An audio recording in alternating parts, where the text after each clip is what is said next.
Payat, patpatin, lampa, mahina at higit sa lahat, walang kwenta. Yan ang tingin sa akin ng sarili kong ama dahil sa pagiging iba ko sa kanila. Ilan lamang yan sa ibabahagi ko sa aking kwento.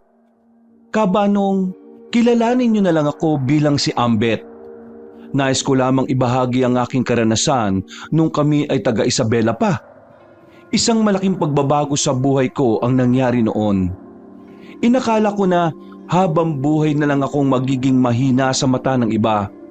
Pero dahil na rin sa aking pagpupursige at pagsisikap, nagawa kong higitan ang tingin nila sa akin. Pero dahil dito, malalagay sa panganib ang aking buhay. Dahil kasabay ng aking pag-unlad ay ang pag-usbong naman ng mga nilalang na matagal nang nanggugulo sa buhay ng mga tao. Ang mga aswang kung paano ko sila kinalaban. Halina't samahan niyo akong lakbayin ang aking kwento. Pero bago tayo tumungo sa ating kwentuhan, ay maaari mo bang pindutin ang bell icon upang madali kang ma-notify sa aming mga paparating na video?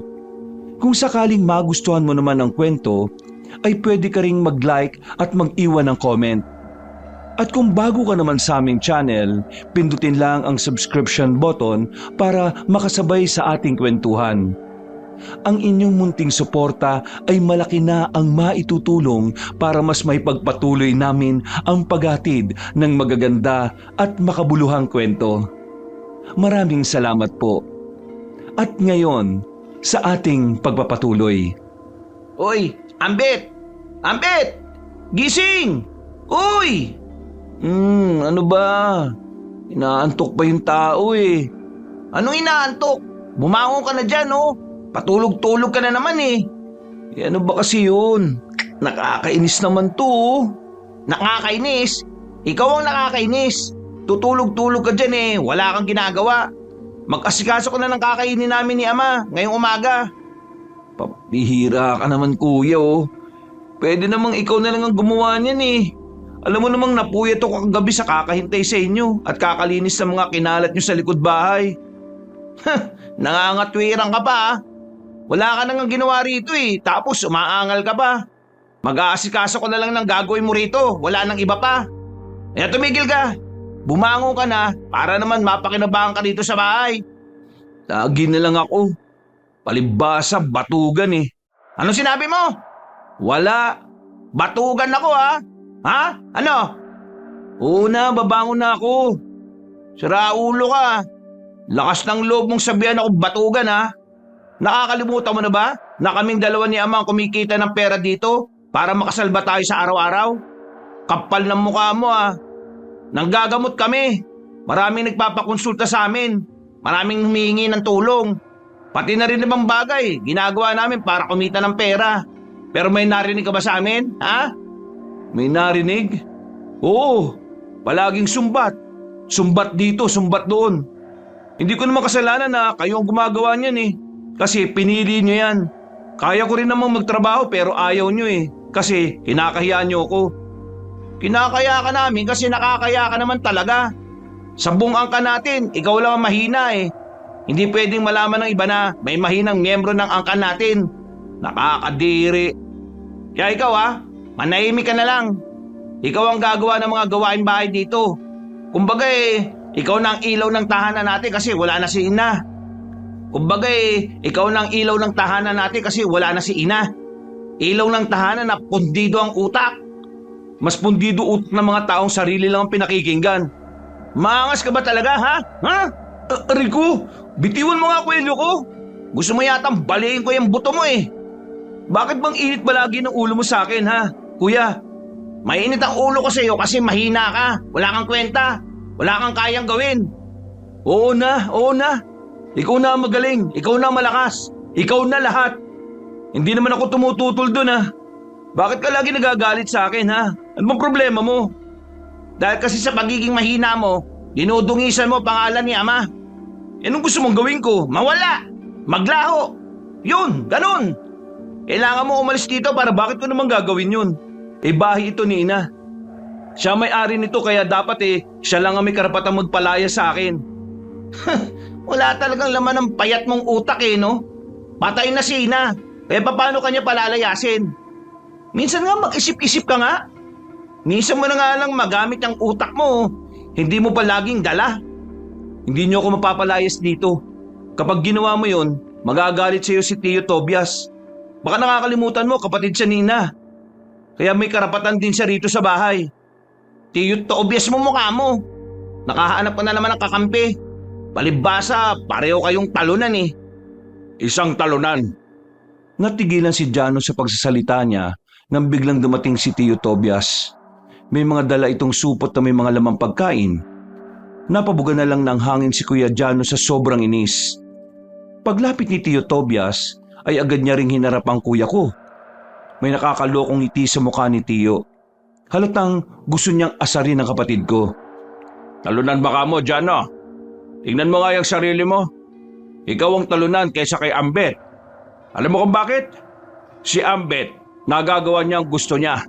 Walang pakialaman tatay mo sa kanya eh. Eh ikaw, sunod-sunuran ka lang sa ama mo. Kung anong sabihin niya, kailangan gawin mo. Para kang tuta na nangangamuhan eh.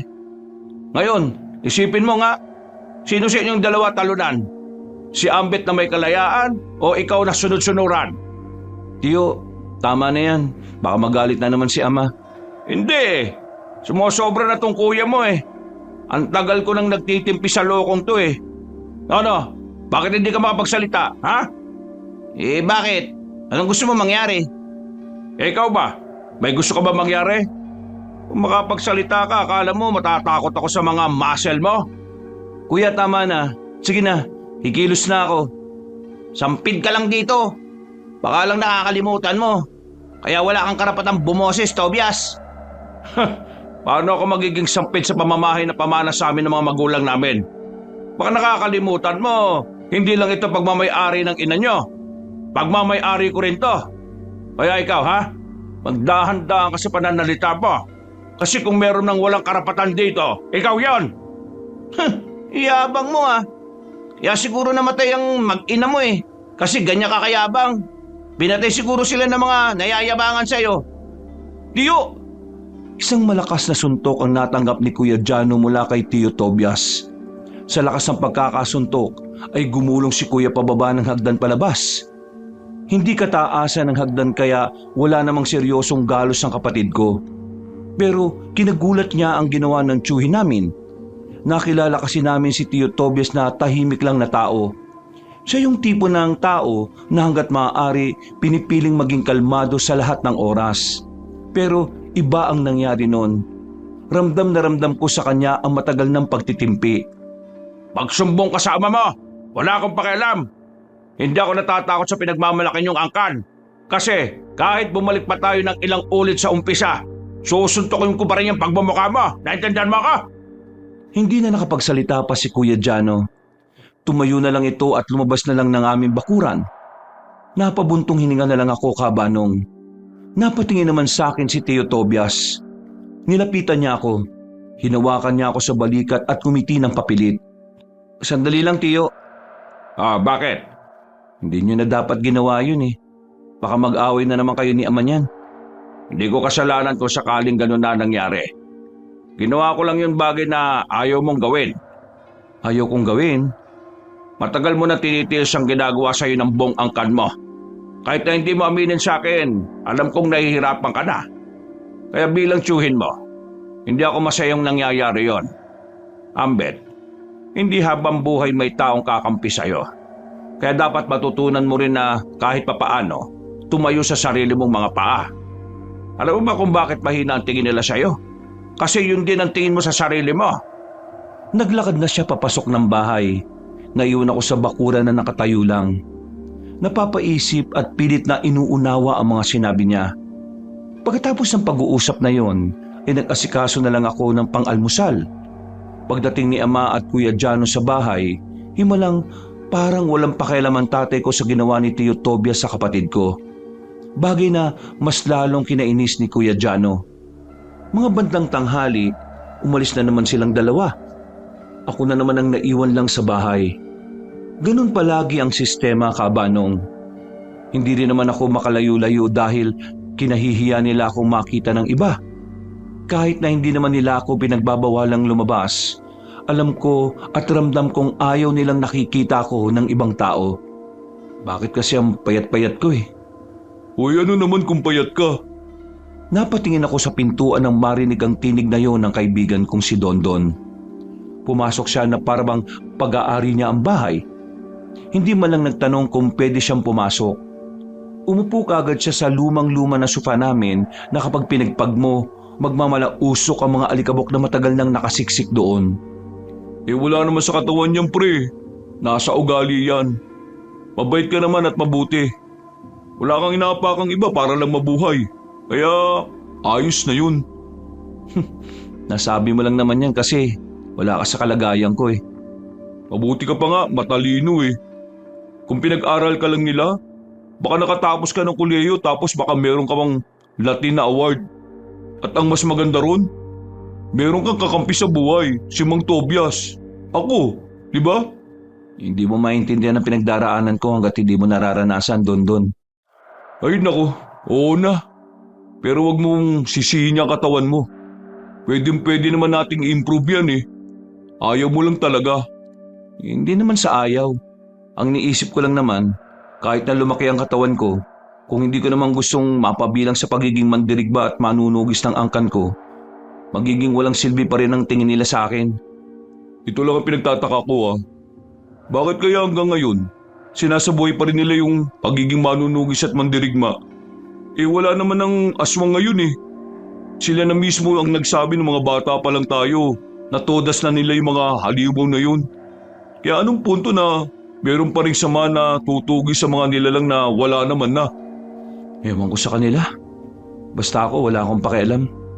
Total, tingin nila sa akin pambahay lang eh.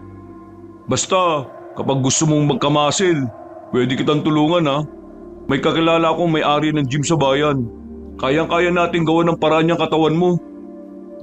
Salamat na lang. Pero paiba tayo pre. Yung kuya mo ba at si Sarah magsyota? Ha? Bakit mo naman tanong yan? Nakita ko kasi sila nung nakaraan, nag-uusap. Tapos yung ngiti ni Sarah, parang may gusto siya sa kuya mo eh. Malisyoso ka naman masyado. Umuwi ka na nga lang, may aasikasuhin pa ako. Napapailing na lamang ako kay Dondon. Masyado kasi niyang binibigyan ng ibang kahulugan ang mga bagay na bago sa paningin niya. 5 araw ang nakalipas, mas naging abala ko sa mga gawaing bahay. Panay kasi ang dalaw ng mga kamag-anak namin at kapag kumakain, sobrang daming pinggan ang nagagamit. Wala naman akong magawa kundi ang linisin ang mga kalat nila. Yun na lang kasi ang magagawa ko para naman kahit papaano matuwa sa akin ang ama namin. Ambet! Ama, bakit to? May kailangan ba kayo? Ano bang kailangan ng mga tsuhin ko? Huwag ka na munang lumabas na kusina na to ha. Hindi ho talaga. Hindi pa ako tapos magugas eh. Kahit tapos ka na magugas. Bakit naman? Naiirita ako dahil napapaya ako sa'yo eh. Bakit? Wala naman akong ginagawa ah. Tingnan mo suot mo oh. Kitang-kita yung kapayatan mo, Ambet. Pinagtatawanan nila ako kasi meron akong anak na patpatin. Anak na lampa. Hindi na muna ako nakapagsalita nang sabihin niyo ni Ama. Parang isang malaking sampal sa akin na kahit kailan, magiging problema talaga ang pangangatawan ko sa pamilya namin. Huwag ka munang lalabas ha. Dito ka lang. Lumabas ka kapag nakaalis na sila. Ama, ano bang dapat kong gawin para may pagmalaki mo rin ako gaya ng pagmamalaki mo kay Kuya Jano? Sundin mo na lang ang sinasabi ko. Ayos na yon. Pagiging payat lang ba talagang problema, Ama? Huwag mo nga akong dramahan, Ambet. Malilintikan ka sa akin. Gusto kong sumali sa samahan ninyo eh. Biglang natawa si Ama nang marinig niyang sa akin mismo yun ang galing. Hindi siya makapaniwala na maglalakas loob akong sabihin yun. Ilang sandali lang, sumeryoso na rin ang mukha niya. Tumingin pa sandali sa likod ko kung may makakarinig ng kanyang sasabihin. Sasali ka? Sa katawan mong yan? Wala kang magagawa, Ambet. Bilang ama mo ha, ayaw ko naman na mapagod ka lang sa wala. Baka mauna ka pang mamatay sa training kaysa sa mismong labanan ng mga aswang eh. May mga aswang na ulit? Wala. Halimbawa lang ang sinasabi ko. Matagal nang wala mga aswang. Matagal nang wala. Bakit buo pa rin ang samahan? Bakit? Aswang lang ba ang pwedeng labanan ng angkan natin? Mag-isip ka nga, Ambet. Pinapainit mo ulo ko eh. Diyan ka na nga. Umalis si ama ng padabog. Naiwan akong mag-isa sa kusina. Sinunod ko na lang ang sinabi niya. Makalipas ang halos 4 na oras, umalis na rin ang mga tiyuhin ko. Inabot na ako ng alas 9 ng gabi sa kusina. Saka lang ako nakalabas nang masiguro kong nakaalis na ang mga bisita. Isang malalim na paghinga na lang ang nagawa ko, Kabanong. Sobrang pagod ako sa araw na yon. Parang wala na akong ibang ginawa kundi mag-asikaso na mag-asikaso. Umakyat na lang ako sa taas. Nagtungo ako sa kwarto ko. Napatingin agad ako sa larawan na nasa gilid ng higaan ko. Nasa larawan na yon ang nanay ko at ako ang kasama. Habang pinagmamasdan ko yun, hindi ko na naramdaman na nasa likuran na pala ang tiyuhin ko. Nung gabi bago magpaalam ng tuluyan si Maria, sinabi niya sa akin na bantayan kita. Ang sabi niya, kailangan daw kitang gabayan. Ayaw niya raw na lumaki kang kagaya ng ama mo. Ikaw lang ang hinabilin niya sa akin. Kasi alam niyang wala na siyang magagawa kay Jano. Ambet, mahal na mahal ka ng ina mo. Sabi niya sa akin, gusto niyang lumaki ka na malayo sa katauhan ng ama mo. Gusto niyang magawa mo lahat ng gusto mong gawin. At gusto niya maging malakas ka. Lakas na hindi nauugnay sa lakas ng angkan na meron ng ama mo. Lakas na hindi nauugnay sa angkan ni ama? Ano pong ibig niyong sabihin, tiyo? Sinasabi niya na kung sakaling tatahakin mo ang parehong landas, ang parehong gawain na ginagawa ng ama mo, gusto niyang maging malaya ka. Gusto niyang hindi ka magpaalipin sa angkan mo. Ibig sabihin, magiging malakas ka na merong kalayaan. Sinasabi niyo po bang maging mandirigma at manunugis rin ako o antingero? Pero hindi ako didepende sa angkan ni ama? Yun ang gusto ng ina mo. Teka. Naguguluhan ako eh. Nung nabubuhay pa si ina, ayaw niyang maging mandirigma at manunugis ako o antingero kasi alam niyang malalagay sa panganib ang buhay ko. Kaya, bakit niya naman sasabihin yon? Dahil napagtanto ng nanay mo na kapag nawala na siya at kapag wala na rin ako, ang tanging paraan lang para maprotektahan mo ang sarili mo ay walang iba kundi magpalakas ka, magpakabuti, magpakatatag, at maging isang taong hindi na mamaliitin ng mga tao, lalo na ng angkan mo. Paano ko naman gagawin yung sinasabi niyo? Hindi nga nila ako tinatanggap eh.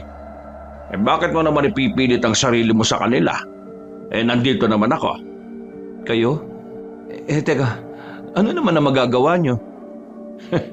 Sa tingin mo ba wala akong alam? Hindi ka naman manunugis o antingero eh. Wala namang nabanggit sa akin si ina na kagaya ka nila ama. Oo nga, hindi nga ako kagaya ng ama mo at ng angkan mo. Pero isa rin akong manunugis at antingero. Dating mandirigma na merong kaalaman sa pakikipaglaban. At lahat ng nalalaman ko pwedeng-pwede kong ituro sa'yo. Ang kailangan mo na lang gawin ay pag-isipan itong sinasabi ko. Pero isipin mo ha, kung magiging malakas ka sa paningin nila, wala na silang dahilan para maliitin at ibasura ka. Tinapik ako ni Tiyo sa balikat, Kabanong. Umalis na rin siya ng silid ko. Napaupo na lang ako sa papag ko. Napapaisip. Nalilito kung ano ang dapat kong gawin. Aminado ko na napapagod na ako sa buhay ko. Pagod na pagod akong minamalit ang mga taong unang dapat na pumoprotekta sa akin. Pagod na akong magmukhang walang silbi sa mata ng marami. Pero sa kabilang banda, nagkakaroon pa rin ako ng pagdududa sa sarili ko kung kaya ko ba talagang gawin ang sinasabi ni Tio Tobias. Wala akong lakas ng loob dahil pakiramdam ko, ang tanging aabangan lang naman nila ay kung kailan ako magkakamali. Maya-maya'y may malalakas na katok akong narinig. Pagbukas ko ng pinto, ano na naman ba yung kuya? Natutulog na ako eh. Bakit walang pagkain? Ha? Galing kami sa training at meron pa kaming inasikaso mga pasyente sa kabilang nayon. Tapos pag uwi rito, walang ulam? Bakit? Hindi ka ba naglutong lintik ka? Yung akala ko kasi bukas pa kayo uuwi eh. Tanga! Si Ama lang yun. Ako, uuwi ako. Ang sabihin mo ha, sinadya mo lang talagang hindi ako lutuan ng pagkain kasi gumaganti ka. Gumaganti ka ba, ha? Bakit? Kaya mo na mga buto mo? Anong gumaganti pinagsasasabi mo dyan? Sa hindi ko nga talaga alam na uuwi ka ngayon eh. Umuwi man ako ngayon o hindi, dapat nagluluto ka pa rin ng pagkain. Napaka-inutil mo talaga eh, no? Oo na, magluluto na. Dami pang sinasabi. Bilisan mo! Nagugutom na ako eh. Lalaga ko na yung baka. Ilalaga? Tinatarantado mo ba ako? Eh, ang tagal magpalaga. Eh wala namang ibang karning imbak dyan eh. Ano bang gusto mo kuya? Kunin ko yung manok ni Ama para gawing tinola? Mag-isip ka nga. Ano? Sige na. Magluluto na ako. Aray! Biglang hinila ni Kuya Jano ang buko. Sinuntok na naman niya ako na malakas. Sa lakas ng suntok niya ay tumama pa ang ulo ko sa kanto ng pintuan. Pero hindi pa siya nakontento. Hinablot niya pa ako at sinipa ng malakas. Sa payat ko, para lang akong papel na nililipad. Yung hita ko pa lang, parang braso na niya. Nalilita ka ba sa akin ha, Ambet? Ano bang pinagmamalaki mo ha? Malakas ang loob mo dahil nandito yung tiyuhin mong bida-bida na si Tobias. Bes ngayon, wala siya. Kaya ang kailangan mong dapat gawin ha? Manahimik at magpakabait. Naintindihan mo ba ako? Oo na kuya, tama na. Bitiwo mo na braso ko, mababali oh. Visit. Lutuan mo ako ng makakain. Pagod ako ha? Ayoko na matagal. Itlog na lang ang niluto ko ng gabing yon. Mabuti na lang talaga hindi na rin siya nag-inarte pa. Madaling araw na akong nakatulog noon. Pero nagising ako bandang 6:00 pa lang ng umaga. Kakasikat lang ng araw. Narinig ko kasi ang boses ni Ama. Katabi lang kasi ng silid niya ang kwarto ko. Nung una, hindi ko marinig ng malinaw. Pero nang idikit ko ang tenga ko sa pintuan niya, may narinig akong malinaw. Hindi pwedeng malaman ng mga tao na umiepal na naman ng mga yan. Gawin niya ng paraan. Patatahimikin natin ulit ang mga siraulong yan. Makikinig pa sana ako pero naramdaman kong bumukas na ang pinto. Aalis na sana ako pero huli na. Nakita na niya akong naroon. Oh, anong ginagawa mo? Ho? Anong ginagawa mo? Anong narinig mo? Narinig na ano? Tungkol saan? Kararating ko lang Ama. Kumalma na siya nang sabihin ko yon. Buti na lang ay naniwala siya. Kahit na maangas at mabangis na manunugis at antingero ang tatay kong yon, paminsan-minsan ay inaatake rin naman ito ng katangahan. Bakit ka ba nandiyan sa harapan ng pintuan ko? Ano kailangan mo?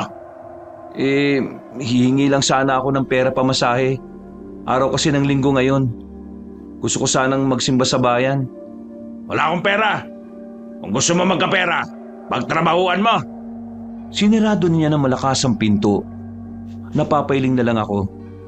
Alam ko naman kasi na may pera siya, pero sadyang napakakunat lang talaga niya sa akin.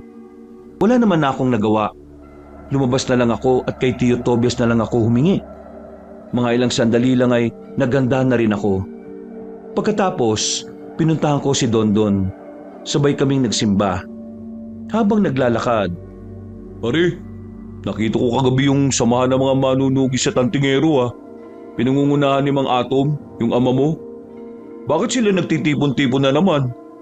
Nabuhay na naman yung hideout nila sa gubat ah. Bakit? Meron na naman bang aswang kaya sila naghahanda?" Ano ka ba? Matagal na ngang walang aswang, di ba? Baka naman may ibang bagay silang pinag-uusapan. Bakit nung nakita ko yung mga mukha nila para silang nababahala? Parang sobrang seryoso nila. Kapag ba sobrang seryoso, aswang kaagad? Tingnan mo nga yan si Mang Loloy oh, seryoso. Aswang agad nasa isip niya.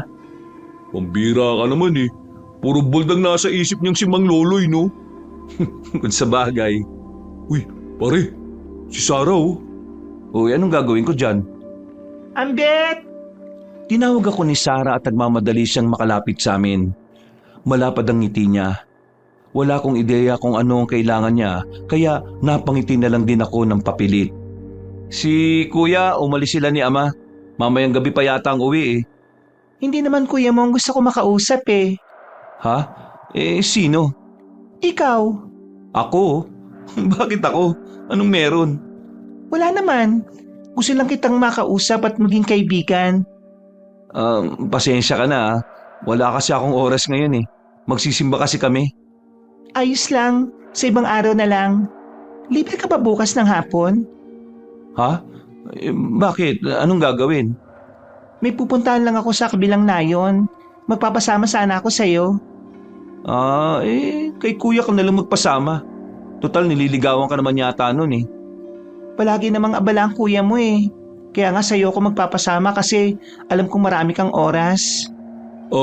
Pre, kailangan ka bang umalis para makapag-usap kayo na maayos? Hindi na. Yun lang talaga ang gusto kong sabihin ngayon. Ano, Ambet?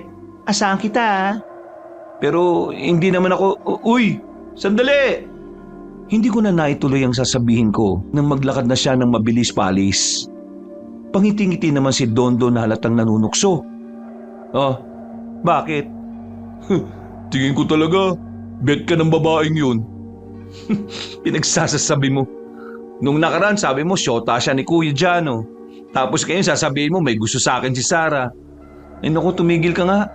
Baka mamaya malaman ni Kuya yung sinasabi mo, dinalinti ka na naman ako. Oo na, hindi na. Kasi yun lang naman talagang tingin ko eh. Tara na nga, baka mahuli pa tayo sa mise. Hindi ko na lamang pinansin ang sinabi ni Dondon ng mga sandaling yon, Kabanong. Itinuon ko na lang ang atensyon ko sa pagsisimba. Mga bandang 5:00 na nga ng hapon ay natapos na rin ang misa. Nakarating na kami ng baryo namin. Papauwi na sana kami nang makita namin ang mga kamag-anak namin na pumasok na sa gubat. Kasama nila si Ambet at ang kuya ko. Sa hindi malaman na dahilan, bigla na lang akong nagkaroon ng interes na malaman kung ano ang gagawin nila. Nakita ko kasi na parang kakaiba rin ang reaksyon ng mukha nila. Susunod na sana kami kung hindi lang dumating si Tio Tobias. Dito lang Tio, may sisilipin lang. Magpapatulong sana ako sa bahay na magluto nito mga pinamili ko eh. Pang-ulam natin mamayang hapon. Ikaw, Dondon, sama ka na rin. May dala akong merienda. Yun oh, buti na lang. Tama-tama, nagugutom pa naman ako. Hindi talaga tumarunong tumanggi oh. Uy, bakit naman ako tatanggi sa grasya? Baka lumabo pa yung aking mga mata. Nandyan na nga yun, di ba? Tama si Dondon. Hindi dapat tumatanggi kasi baka magtampo ko. Hindi na namin nasundan pa sila ama at sumama na lang kami kay Tio Tobias pabalik ng bahay. Sinimula na agad namin ang pagluluto. Mga ilang sandali lang, natapos na rin kami. Mga bandang 7:00, nakauwi na rin si ama at si Kuya Jano. Inabutan niya na kaming kumakain sa bakuran. Wow! Nauna nang kumain, di man lang naghintay. Kung hihintayin namin kayo may magbabago ba? Ang sabihin nyo, balak nyo lang kaming ubusan ng pagkain. Nagsama pa kayo ng isang palamunin ha? Bago mo naman siya sabihan ng palamunin, kuya. Sana magtanong ka muna kung kanino galing yung bigas na sinaing ngayong gabi. Hindi yung puro ka na naman putak. Ba't angas mo pa yato ta? Ganyan kakatabang kapag nandyan ang tsuhin mo ha? Jano, panahimik ka na ha? Tobias, siya nga pala. Ipapayos ko yung likod bahay. Gagawin naming tambayan ng miyembro ng angkan at samahan. Sa katunayan sa susunod na linggo, darating na ang mga materyales. Kung ganun nagdesisyon ka nang hindi mo na ako kinukonsulta. Kinukonsulta? Bakit? Anong bakit? Nakakalimutan niyo na ba kung kaninong bahay ito? Bahay ito ng asawa ko. Bahay naming dalawa ni Maria ito. Sa aming dalawa nakapangalan ng bahay at lupay na ito. Kaya wala kang karapatang galawin ang bahay hanggat hindi ako pumapayak. Hindi ka kumbinsido? Ipapabasa ko sa iyo yung nakalagay sa kasulatan ng magulang namin. Huminga ng malalim ang ama ko. Pero baka sa mukha nito ang pagpipigil. Alam ko na noong paman ay hindi na sila nagkakasundo. Sadyang hindi lang talaga sila nagkakaroon ng pagkakataon na magsuntukan. Pero asawa ko ang kapatid mo. At ngayon wala na siya. May karapatan din kami. Hindi nakasulat ang pangalan nyo sa dapat nating mabasa. Kaya wala kayong karapatan. Ako lang. Ako lang ang meron. Kaya kahit na anong oras, pwede ko kayong palayasin sa bahay na ito kung hindi kayo magtitina. Lalong-lalo ka na, Jana. Ama, masyado nang lumalaki ang ulo ng isang tuyo. Hindi na nakapagsalita pa ang tatay ko. Naglakad na rin siya papasok ng bahay at ibinagsak pa ng malakas ang pintuan. Magmula ngayon, Ambet, hindi na ako mananahimik. Masyado nang malaki ang ulo ng kuya at tatay mo eh. Tiyo, baka naman magkasakitan naman kayo. Kung doon hahantong wala naman tayong magagawa. Tinapos na lang namin ang kinakain namin noon, Kabanong. Maya-maya pa, nagpaalam si Tio Tobias na lalabas. Umalis na rin si Dondon ng mga sandaling yon. Kaya ako na lang ang natira sa bahay kasama ni Ama at ni Kuya Jano. Papasok na sana ako sa loob ng kwarto ko nang biglang hinarang ako ni Kuya. Sinuntok na naman niya ako sa muka. Agad na pumutok ang labi ko. Pinagsisisipa niya ako. Pinalo ng panungkit. Habang nangyayari yun, nakatingin lang sa amin ang ama namin. Kapal rin ang mukha mo ah. Ano mo sinasabi mo rin sa matandang yon? At bakit galit na galit sa amin yon? Wala akong sinasabi. Sinungaling! Ninudnod ni Kuya Jano ang mukha ko sa sahig. Kahit nagmamakaawa na ako ay hindi pa rin ako tinitigilan. Nakikiusap na ako sa ama namin na awatin si Jano pero wala siyang ginagawa. Nakita ko lang ang mukha niya na parabang dismayado. Sa susunod na may sabihin pa ulit ang matandang yon, hindi lang yan ang mararanasan mo. Baka hindi na kita matansya ha, Ambet! Pakiusap Kuya, tama na. Binitiwan na rin ako ni Kuya Jano pero masakit na ang buong katawan ko. Namamaga na rin ang nguso ko.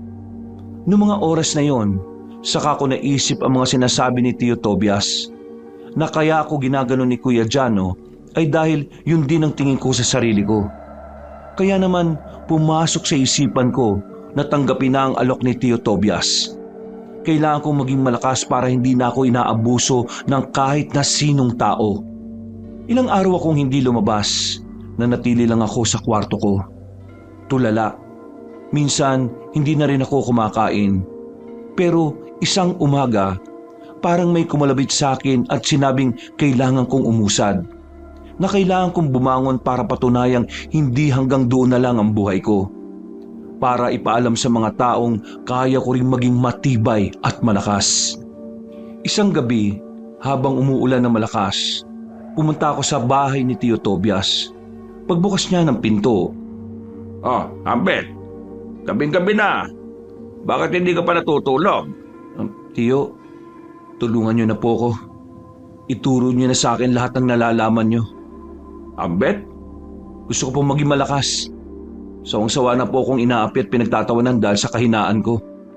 Gumaan ng kalooban ko noon, Kabanong. Pakiramdam ko'y nabunutan ako ng tinik sa lalamunan.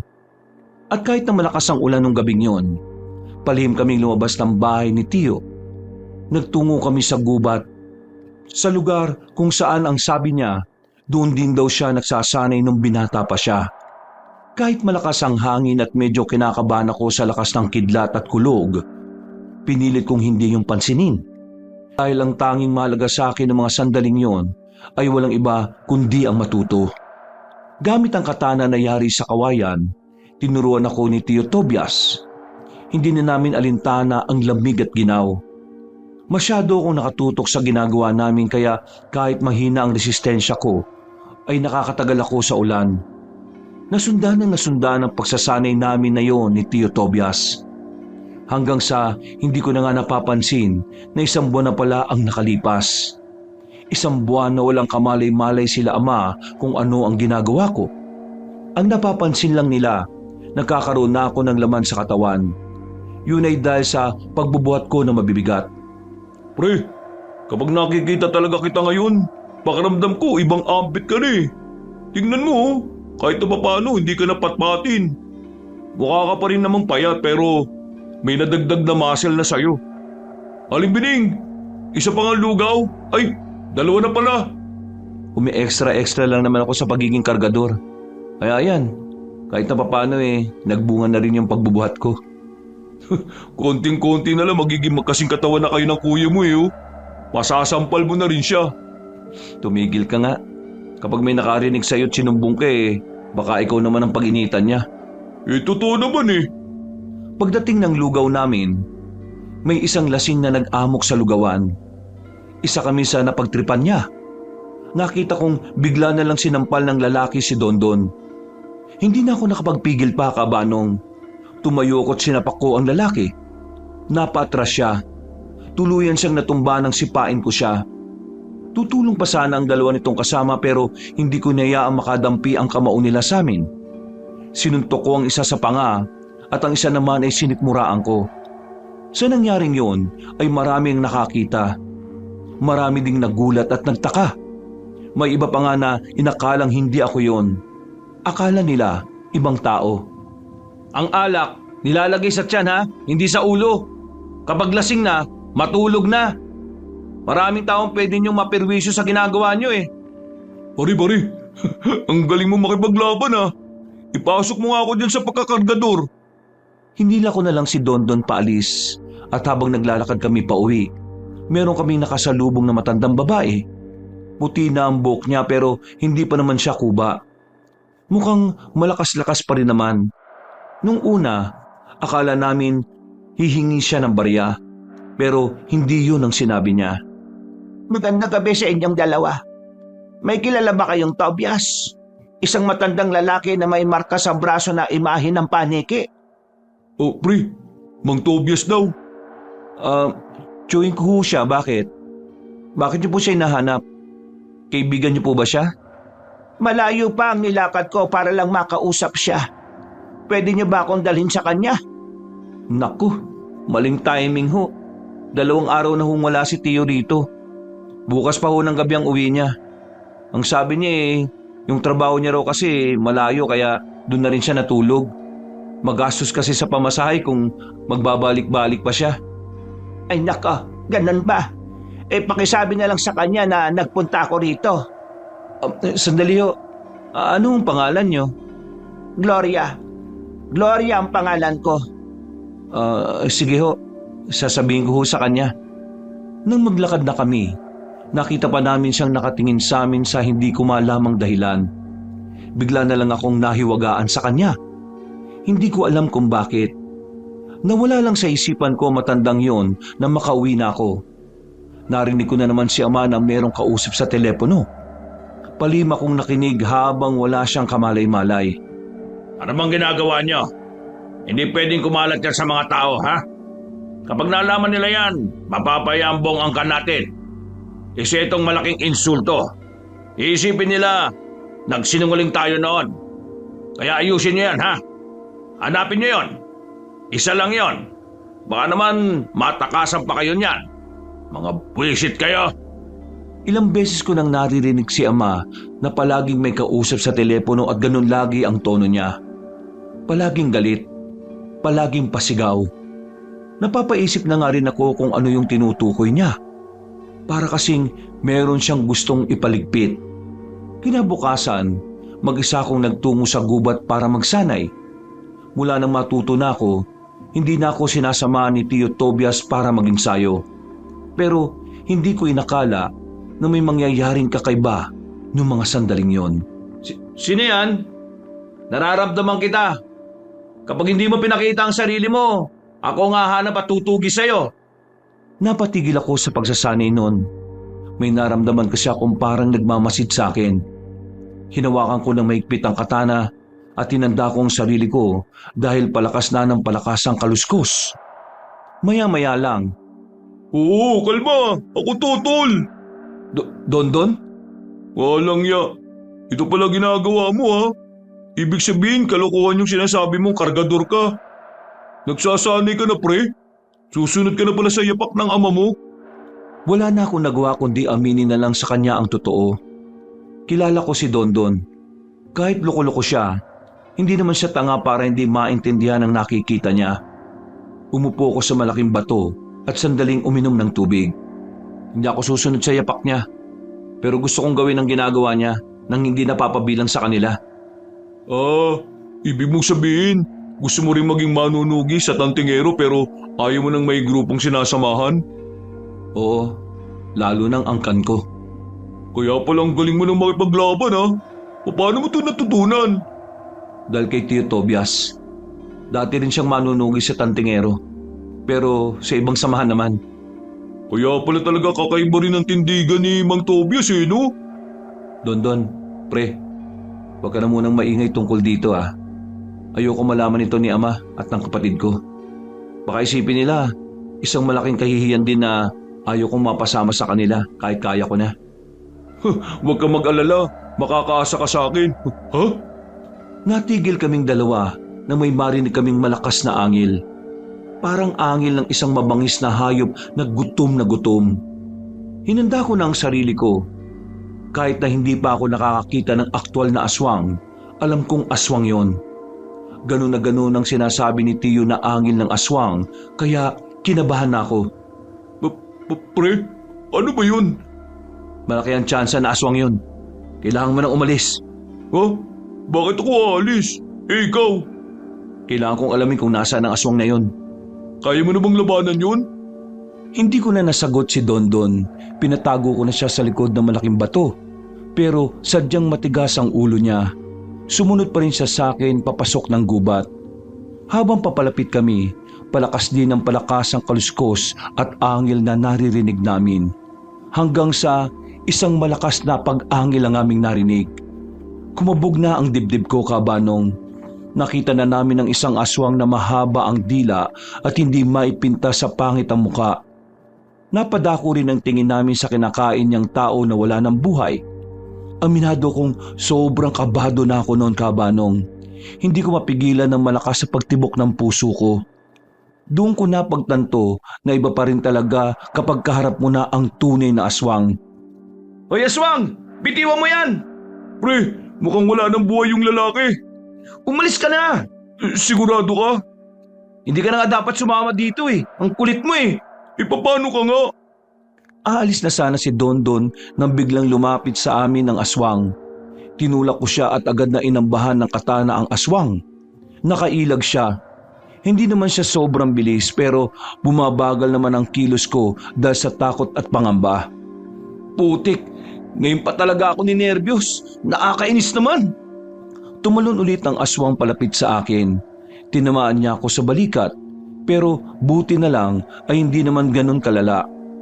Pinanghihinaan ako ng loob noon pero naalala ko ang sinabi sa akin ni Tio Tobias kaya muling bumalik ang lakas ng loob ko. Tumaas ulit ang moral ko. Pre, ayos ka lang? Huwag mo akong intindihin. Ang maigi pa, tumakbo ka na habang naglalabang kaming dalawa. Sige na! Hindi na ako makakatakbo, pre. Nanginginig tuhod ko eh. Pambihira ka naman talaga oh. Nang muling umatake ang aswang, nagawa ko ng patamaan yon. Hinagupit ko siya ng katana. Nahiwa ko siya sa bandang balakang. Dahilan para kahit papaano, mas mapabagal ko ang kilos niya. Hindi na ako nagsayang ng pagkakataon. Hiniwa ko siya ulit ng malaki. Tinamaan na siya sa dibdib. Dahilan para magkaroon siya ng pag-aalinlangan. Nangaatake na sana ako. Bigla naman siyang gumapang palayo. Hinabol ko siya pero hindi na ako nakaabot. Binlikan ko na lang si Dondon. Nakahinga ako ng maluwag nang masigurong wala siyang natamong galos. Kailangan na nating umalis dito. Kailangan malaman to ni Ama para mapagandaan nila ang mga aswang. Pre, may tama ka. Huwag mo ko intindihin. Ayos lang naman ako.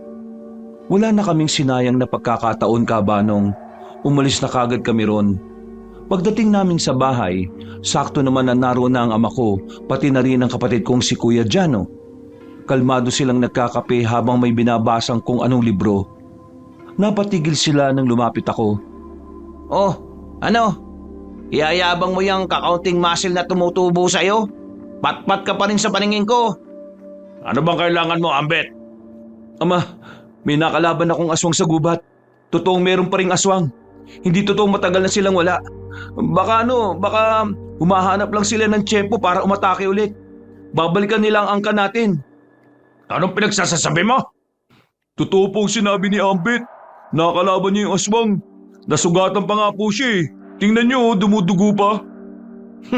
Tong si Ambit? Kakalaban sa aswang? Ha! Nagpapatawa ba kayo? Eh lamok nga, di niya kayang patayin eh. Aswang pa kaya? Hoy, Ambit! Alam kong matagal mo nang gustong maging manunugis na kagaya namin. Pero para gumawa ng ganyang klaseng kwento, sakit mo na yata yan sa utak eh. Hindi ako gumagawa ng kwento. Meron talagang aswang at nakakalaban ko siya. Sinasabi ko lang ito para magbigay ng babala at abiso. Dahil hindi natin alam na baka meron na pala silang binabalak sa angka natin o pati na rin sa ibang tao. Ambit, wala ka talagang kwenta kahit na kailan eh ano. Yan ang napapala mo kasi hindi mo binabasa ang kasaysayan ng angkan natin kaya wala kang alam eh. Matagal nang wala mga aswang. Matagal na namin silang kinalot pinuksa. Kaya yung pinagsasasabi mo, kalokohan. Imahinasyon mo lang yan. Nagkaroon ka lang ng konting muscle, akala mo kung sino ka na eh. Bakit ba ayaw niyo maniwala sa akin? Totoong sinasabi ko. Mga Tom, maniwala po kayo sa kanya.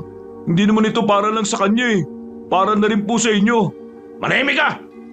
Usapang pamilya lang to kaya hindi ka dapat sumasali. Usapang pamilya pero parang hindi niyo naman po tinuturing na pamilya si Ambit eh. Anong sinabi mo? Eh totoo naman po eh. Tumayo sa kinauupuan si ama. Humarang naman ako kay Don sa pangamba na baka saktan siya. Buti na lang at hindi siya lumapit. Ako ang pinagbuntungan niya. Hinawakan niya ang kwelyo ko at tumingin ng masama. Kung wala ka masabing matino, umalis ka sa harapan ko. Sinisira mo yung pagmumuni-muni namin dito eh. Ama, bakit ba kasi kahit na kailan hindi niyo man lang ako magawang paniwalaan? Anak niyo rin naman ako, di ba? Bakit ba ganyan ka sa akin? May nagawa ba akong kasalanan? Alam mo kung anong kasalanan mo? Yang pagiging mahina mo. Kung alam ko lang na magiging ganyan ka kawalang kwenta eh, pinutok na lang sana kita sa tunan. Nakaramdam ako ng sakit sa sinabi ni ama. Para na rin niya kasing sinabi na wala akong karapatang mabuhay sa mundong ito. Sa hindi malamang dahilan, para akong pinanghinaan. Yang presensya mo, nakakasira sa angka natin. Sa tuwing naalala ng iba na merong miyembro na mahina na kagaya mo, nakakaya sa ibang tao eh. Hindi ako mahina. Hindi ka mahina. Ina mo nga yung sarili mo. Sa buong buhay mo, wala ka pang nakakalaban na aswang. Kasi nung panahon na talamak ang aswang, takot ka. Tumapang ka lang naman nung makita mong unti-unti nang nauubos sa mga aswang noon eh. Huwag mong idadahilan sa akin na bata ka pa noon. Kasi duwag ka rin talaga noon kagaya ko. Ikaw, malakas ka. Pero kahit na kailan, hindi mo pa nasubukan sa aktwal na aswang ang lakas mo. Ako, yung tinatawag mong mahina, nakaharap ko na yung aswang. Nagawa kong paatrasin at nagawa kong protektahan ng kaibigan ko. Eh ikaw kuya, sinong naprotektahan mo? Sarili mo lang. Yung pride mo. Tantado o ano? Sasaktan mo ako? Sige, ano? Ama, pwede ko bang lumpuin ang sinaulong to? Hindi sumagot si ama pero nakita kong tumango siya. Walang pagdadalawang isip si kuya. Agad na lumapit sa akin at sinuntok ako sa muka. Inawat naman siya ni Don pero pati si Don ay pinagsasasapak niya rin. Sa puntong ito ay doon na ako nagalit. Bumangon ako kaagad. Lumapit ako sa kanya. Pagsuntok niya ulit ay sinalag ko ang kamao niya gamit ang kamay ko. Nagulat siya. Maging si ama rin ay hindi makapaniwala. Malaki ang katawan ng kuya ko. Maskulado. Talaga namang malakas at walang duda. Kaya hindi makapaniwala ang ama ko kung papaanong napigilan ko ang suntok ni kuya. Masyado ka ng maraming kasalanan sa akin kuya. Hindi ko nahahayaan na madagdagan mo pa yon.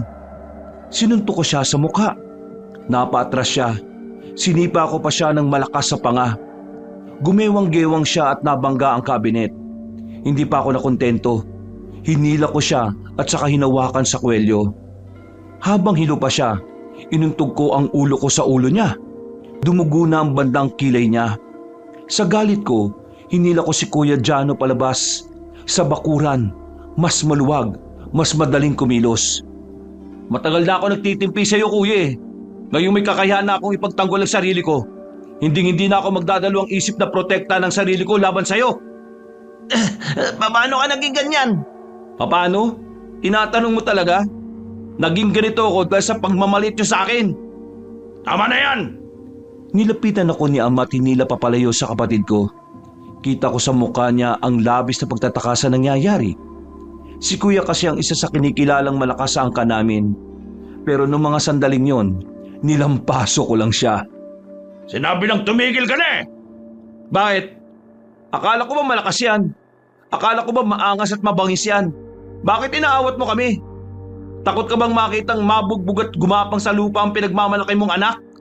Takot ka bang matanggap na ang isang lampat palpati na kagaya ko ay nilampaso lang ang maskuladong lintik na yan? Kung makapagsalita ka, akala mo kung sino ka. Wala ka pa sa kalahati ng narating ng kuya mo. Oo, wala pa ako sa kalahati ng narating niya. Kasi kung ano man ang narating niya, hindi yun ang gusto kong tahakin. Kaya ko maging manunugis nang hindi dumidepende sa angkan ng merong bulok na sistema. Hoy, magdaan-daan ka sa sinasabi mo ha. Wala kang karapatan na dungisan ang pangalan ng angkan natin. Wala! Ngayon ko lang naisip. Kaya ba ayaw mong maniwala na buhay pa ang mga aswang kasi natatakot kang aminin na hindi nyo naman talaga natalo ang mga aswang noon? Natatakot ka na kapag lumitaw ang mga aswang dito sa atin, malalaman ng mga tao na nagsinungaling kayo noon, na pinalabas nyo kayo ang nanalo at naubos nyo ang mga aswang. Manahimik ka na! Ngayon alam ko na, wala pala talagang bayani sa angkan natin eh. Wala kayong nagawang kabayanihan. Dahil kung talaga meron, dapat wala na mga aswang ngayon. Niloko niyo ang mga tao para maging maganda ang tingin nila sa inyo. Ngayon, minumulto na kayo ng problema ang binaon nyo lang sa limot. Pero hindi nyo naman nasolusyonan. Hindi na siya nakapagsalita. Pero halatang halata sa kanyang muka ang pagkabahala na merong halong matinding inis at pagkamuhi. Umalis kami ni Dondon. Nagpalamig na muna kami. Gabi na ako bumalik sa bahay. Wala na si Ama at Kuya Jano. Ang tanging naabutan ko na lang doon ay si Tio Tobias. Ambet, nabalita ko kanina na nagpang-abot na kayo ng kuya mo ah. Anong nangyari? Sinabi ko kasi kanina sa kanila na meron ako nakalaban na aswang. Hindi sila naniniwala. Hindi nila matanggap na ang kagaya ko ang nakaharap ng aswang na yun. Kaya yun, nag-away kami. Nilabanan ko na siya. Hindi ko na kayang tiisin yung ginagawa nila sa akin eh. Sandali. Sinasabi mong meron ka nakalaban na aswang? Opo, kanina sa gubat. Kasama ko si Dondon. Eto nga yung sugat ko. Hindi mo na dapat ginawa yon. Masyado ka pang bago sa sistema para sumabak kagad. Pero kinaya ko, Tiyo. Kaya alam kong kakayanin ko ulit, Tiyo. Salamat sa mga naituro mo. Ay, siya nga pala. Naisip ko na baka sinasabi lang nila Ama na hindi sila naniniwala kasi ayaw nilang kumalat sa bayo natin ng tungkol sa mga aswang. Mapapaya kasi sila sa mga tao kapag nangyari yun eh. Pero ang kinababahala ko lang naman, baka mapahamak na ang mga tao bago pa sila gumawa ng aksyon. Wala naman tayo mapapala dyan sa tatay mo. Tayo na lang ang kumilos. Tiyo, naalala ko lang meron palang naghahanap na matandang babae sa iyo nitong mga nakaraan. Nagpakilala siya sa amin eh. Gloria, yun ang pangalan niya. Si Gloria? Kilala niyo po siya? Akala ko patay na siya eh. Akala rin ng buong angkan mo. Bakit? Sino po ba siya? Sino ba siya at kilala ka niya? Si Gloria ang pinuno ng mga aswang. Marahil hinahanap niya ako para hikayating umanib sa kanila. Isasali ka niya sa mga aswang? Noon pa man, gusto na nila akong gawing kakampi nila. Alam kasi ng mga aswang na meron ako may tutulong. Gagamitin nila ako kontra sa angkan ninyo. Pero hindi ako pumayag noon. Kahit na balas ako sa tatay mo. Hindi ko tatraydorin ng mga paniniwala ko na mga aswang lang ang kalaban. Ano pong gagawin natin ngayon, Tiyo? Nakatakas yung aswang na nakalaban ko eh. Malakas ang kutob ko na magsusumbong siya sa mga kasama niya. Kung hindi natin makukuha ang suporta ng angkan ninyo, gagawa tayo ng paraan. Susubukan kong kausapin si Ama. Malaking tulong kung magkakaisa tayo. Pero alam mo na mas malabo pa sa sabaw ng pusit na papayag yang si Atong. Magsasayang ka lang ng laway mo. Pero kailangan ko pa rin subukan, Tiyo. Napabuntong hininga na lamang si Tiyo. Napagtanto rin naman niya kasi na may punto nga rin talaga ako. Makalipas ang ilang oras, sumapit na rin alas 12 ng gabi. Hintay ako ng hintay sa pagbabalik ni Ama at Kuya Jano. Nakailang timpla na nga rin ako ng kape. Baka hindi na sila babalik dito kasi natakot na utol mo. Ikaw kasi, binugbog mo. Hindi mo man lang pinaasa. Tama lang naman sa kanya yun eh. Para naman malaman niya na hindi habang panahon mga abuso siya ng mas mahina pa sa kanya. Ah, wala pa rin ba? Wala pa rin tiyo eh. Eh teka, akala ko aalis ka kanina. Hindi na muna ako umalis. Gusto kong nandito ako kapag kinausap mo si Atom at Jano. Baka mamaya kasi magpang-abot na naman kayo. Oh, ayun na pala sila eh. Napatayo kami. Nakita namin si ama at si kuya. Paglapit nila ay napansin ko ang ilang benda sa mukha niya. Iritado siyang tumingin sa akin, habang si ama naman ay seryoso lang at mukhang walang gana. Nabalitaan ko ang nangyari kanina. Bakit hindi niyo malang pinaniwalaan ng anak mo? Masyadong maraming nangyari ngayong araw, Tobias. Huwag mo akong kausapin tungkol dyan. Kailangan ko magpahinga. Buhay pa ang mga aswang. Hindi mo may kakaila yun. Naniniwala ka talaga kay Ambet? Nakausap ni Ambet si Gloria nitong nakaraang araw. Hinahanap ako. Ano? Ibang ka na rin ba? Bakit ba ayaw mong aminin na buhay pa sila? Tsak naman ako na meron ka ring nalalaman tungkol doon. Nagbubulag-bulagan ka lang para isalba ang imahe ng angkan ninyo sa mga tao. Kasi baka lumabas ang totoo. Wala na kayong maihaharap na mukha sa kanila. Kaya kung ako sa iyo, makipagtulungan ka sa amin. Hindi ba, Ambet? Ama, kailangan natin magkaisa. Kailangan namin ng tulong ng angkan natin para mapuksa ang mga aswang. Kaya sana... Makipagtulungan? Sa iyo? Sa inyo? Bakit? Ano ba magagawa nyo? Lalo ka na. Yung pagbugbog ko sa'yo, hindi pa ba sapat na basyahan yun para masabi mong may tutulong na ako? Kuya Jano, kung iniisip mo na kagaya pa rin ako ng patpat na ako, nagkakamali ka. Iba na ako. Wala na yun. Ibang Ambet na tong kaharap mo ngayon. Kaya kung sasabihin mong mahina pa rin ako, pwede naman natin patunayan sa kahit na anong araw o kahit na anong oras. Tama na yan. Hindi tayo mag-uusap ngayon para magkagulo. Mag-uusap tayo para pigilan ang posibilidad na pag-atake ng mga aswang. Atom, totoo ang sinasabi ng anak mo. Sinuri ko ang sugat niya at napag-alaman ko na lihitimong aswang nga ang may gawa.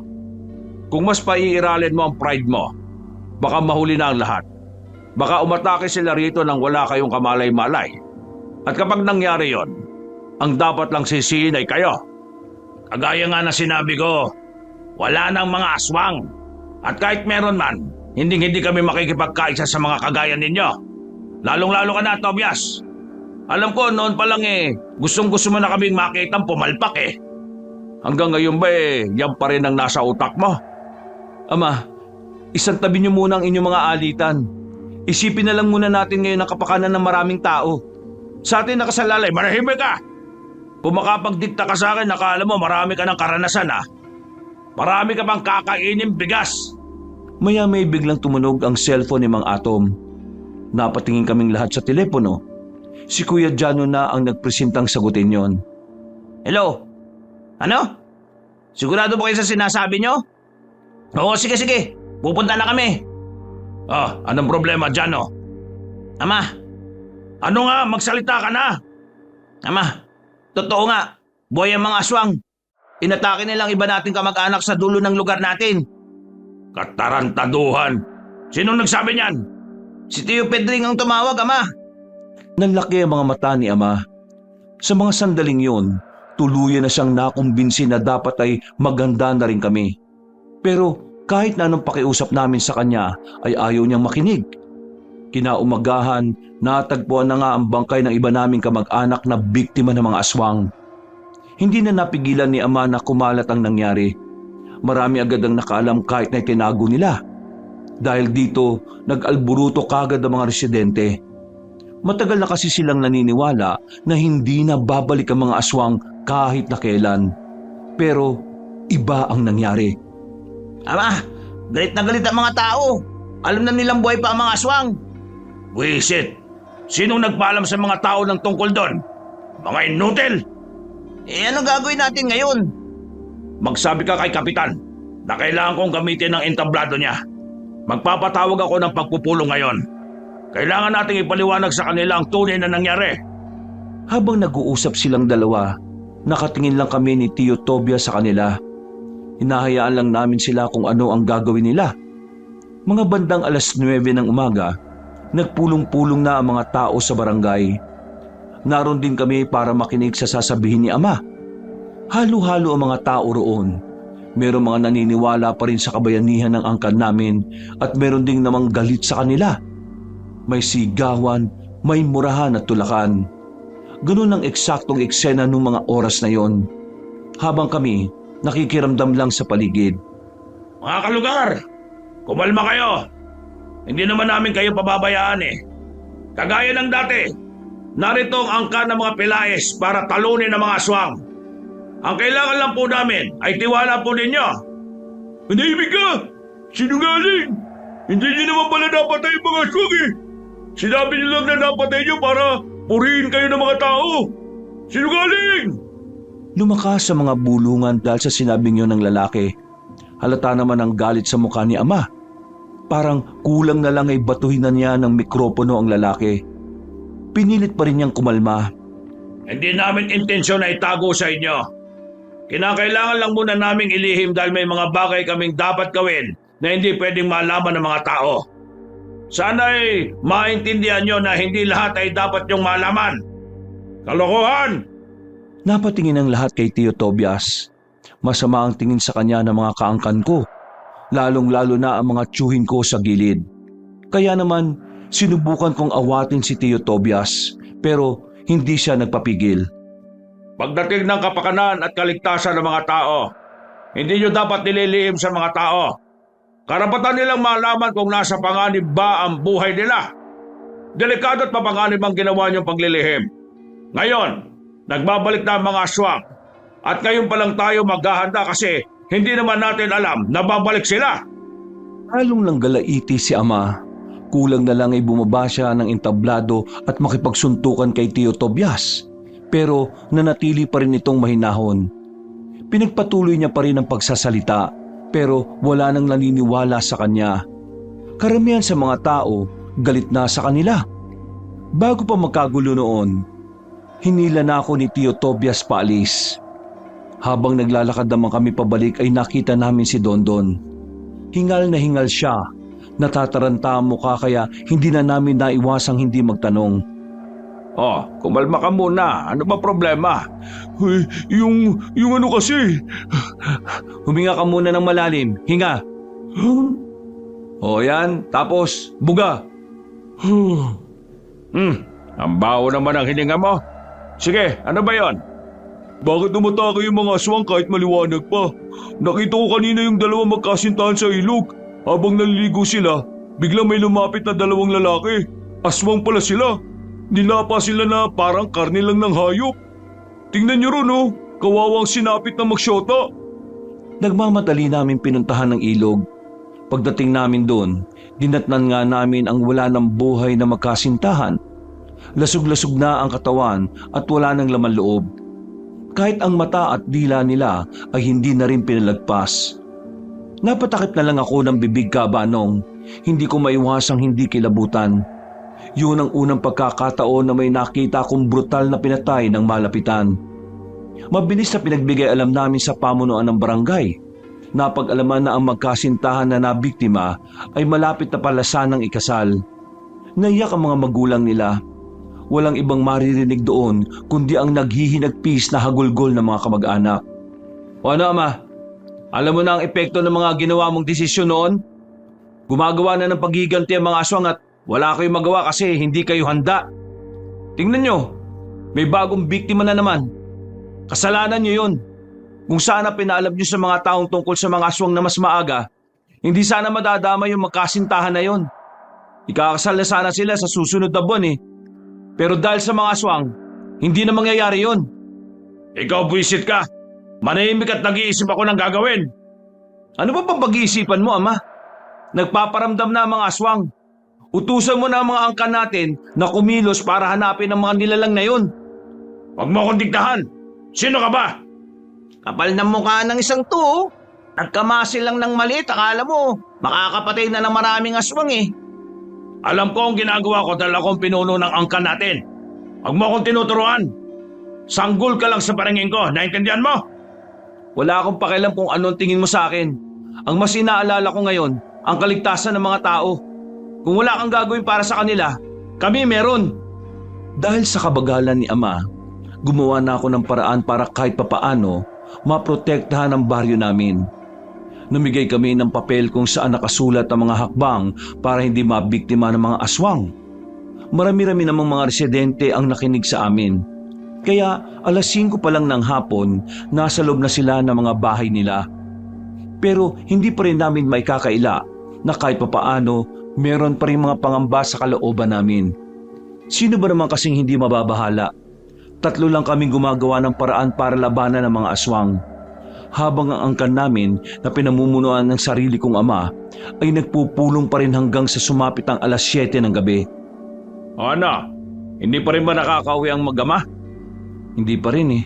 Ang sabi ni Dondon kanina, nasa pagpupulong pa rin hanggang ngayon. Puro pagpupulong na lang. Wala namang kilos. Tiyo, kaya ba talaga natin ang mga aswang? Kakayanin natin sila. Kailangan mo lang magtiwala sa sarili mo.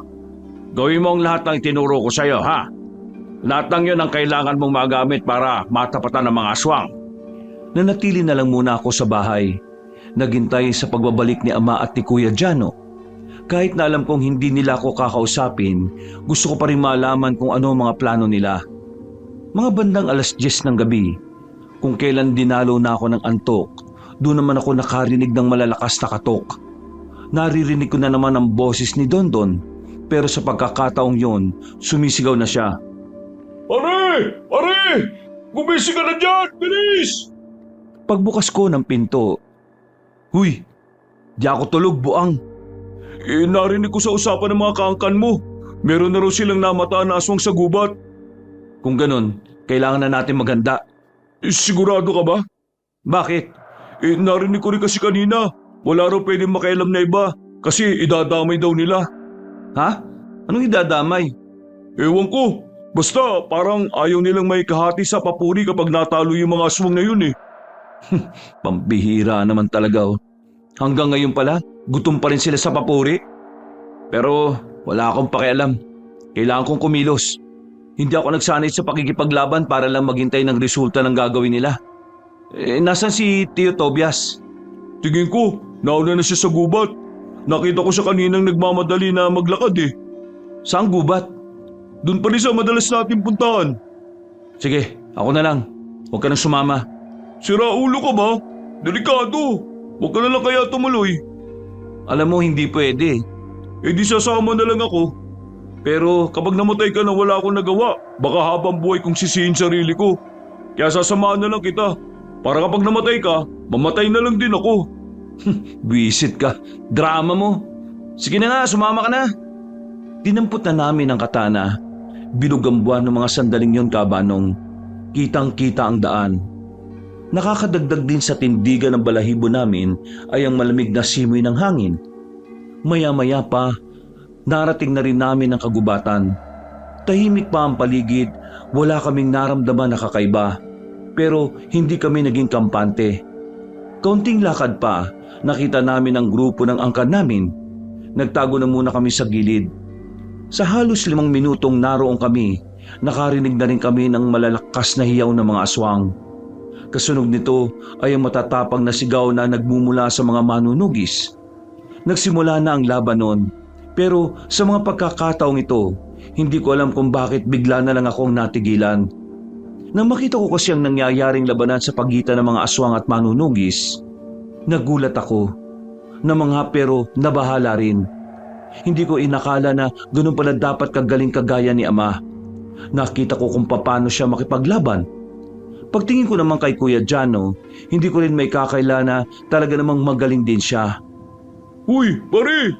Naririnig mo ba ako? Ang sabi ko, nagsisimula na ang labanan. Ha?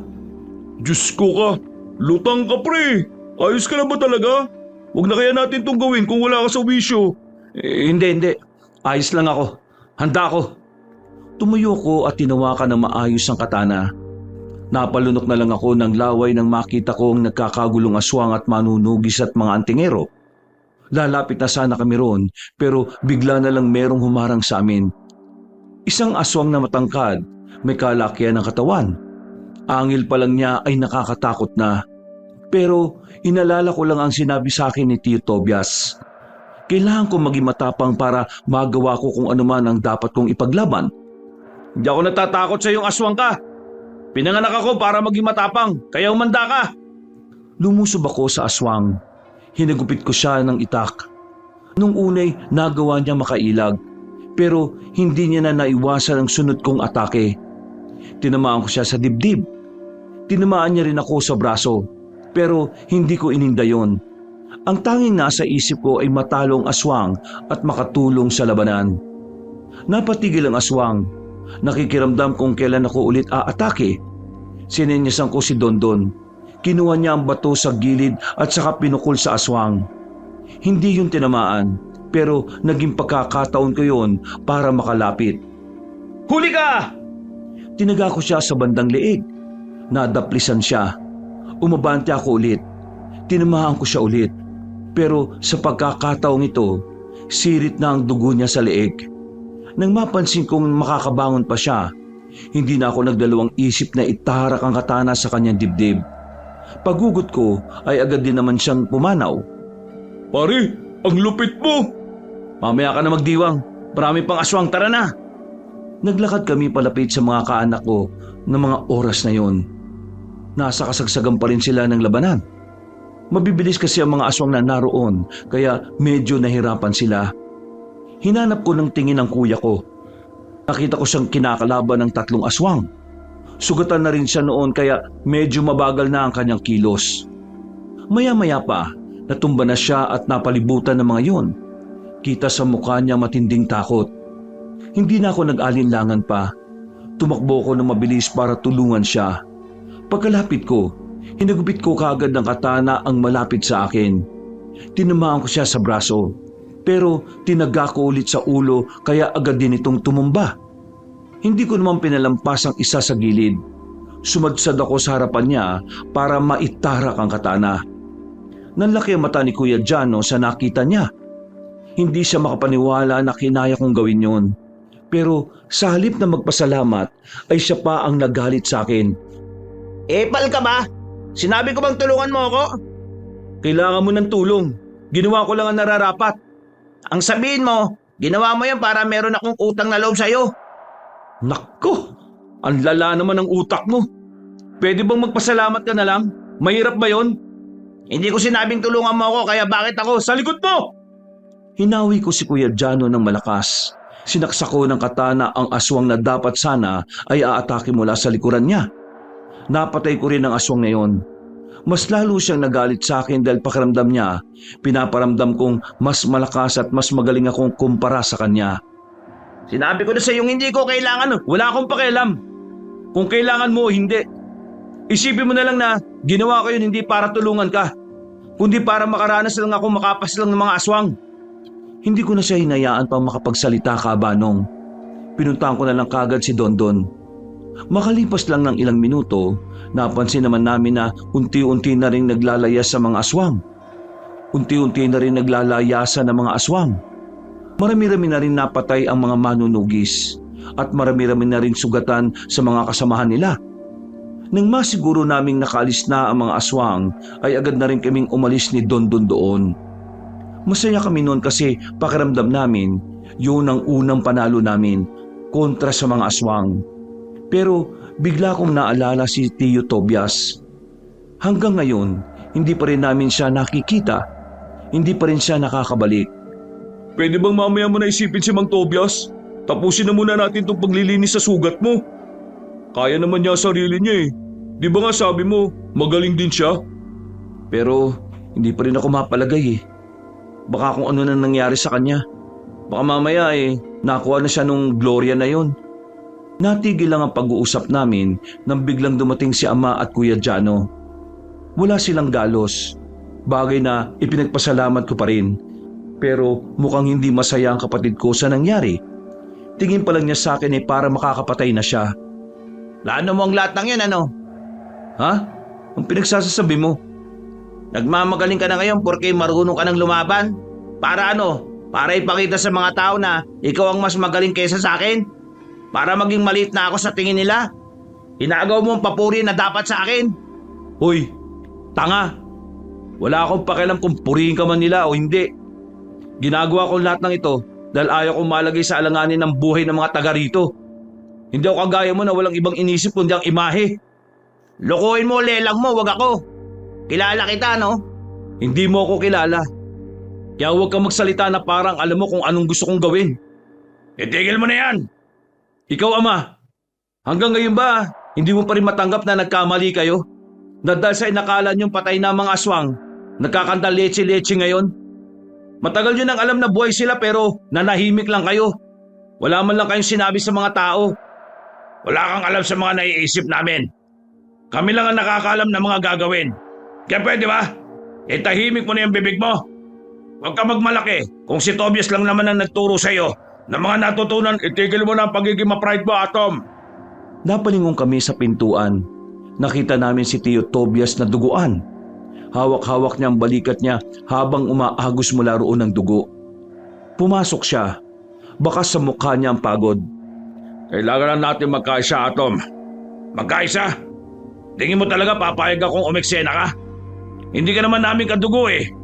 Ang angkan ng mga pilais lang ang may karapatang tumapos sa mga aswang na yon. Umamit ka nga ng utak mo, Atom.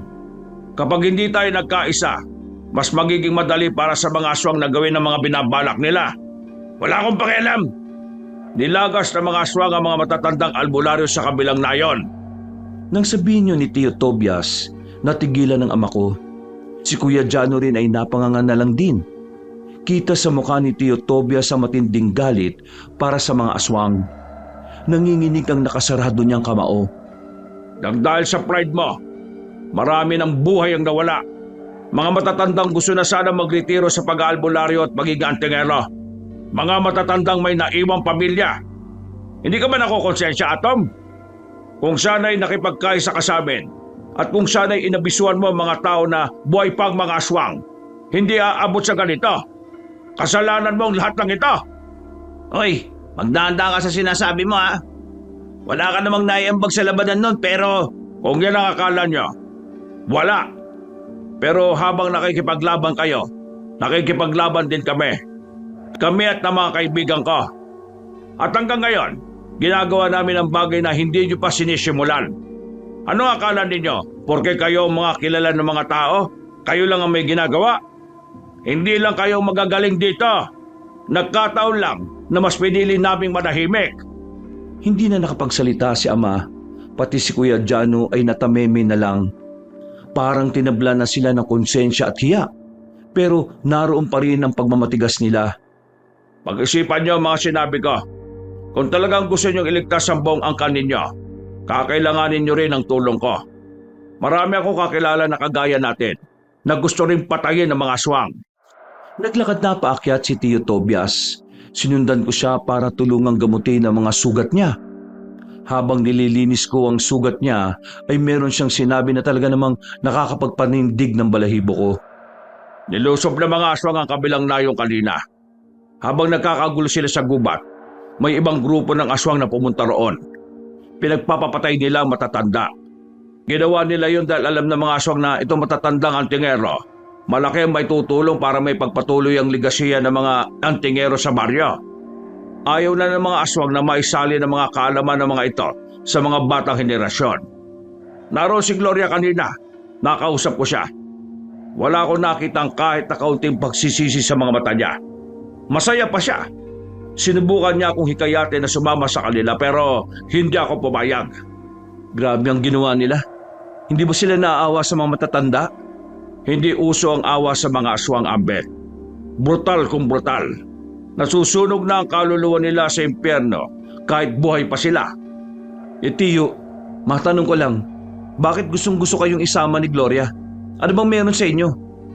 Ako ang nakakalam kung nasa ng mutya na ginagamit ni Gloria para mas lalo pa siyang lumakas.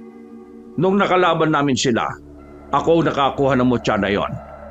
At dahil hindi yon kayang sirain, itinago ko na lang yon. Yun ang dahilan kung bakit hindi niya ako magawang patayin.